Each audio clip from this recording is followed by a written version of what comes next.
bevo.com. John, can you give me an example of an organization that's done really, really well at staying ahead of the curve?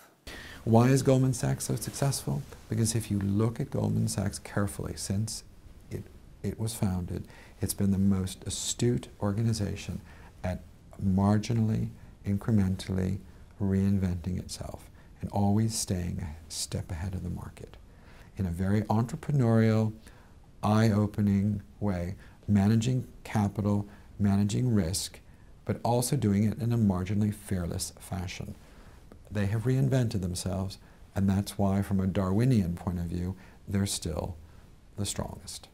So do you think constant innovation and reinvention, particularly in a world that's changing so fast, is one of the key components of a great organization? I think the reality is a good corporation and a good chairman, board, and CEO have to, first of all, clarify what is their corporate culture.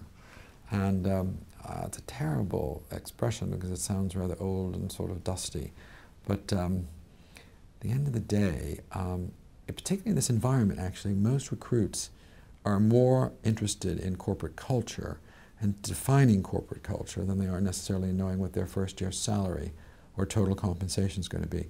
Corporate culture to them is a lot about who are the types of people they're working with, what are their values, what are their morals, what does the firm stand for? Is the firm interested in innovation? Is it interested in risk?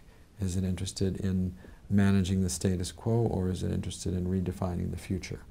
So there is an element of corporate culture that has to deal with both, on one level, with values, integrity, and also, going back to what we talked about earlier, human dignity.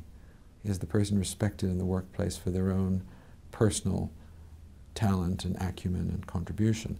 And at the same time, am I going to be allowed to, how much of my time is going to be spent on allowing to create or to innovate or to take some chances? I mean, people at a certain point in their life need to be thrown into the deep end of the pool. They need to be pushed out of their comfort zone, and they need to be challenged. And a lot of bright people love to be challenged. And many firms do it intentionally, as they should, to find out who can swim in 4 feet of water, who can swim in 8 feet of water, and who can swim in a very deep sea. And no two people are the same. bevo.com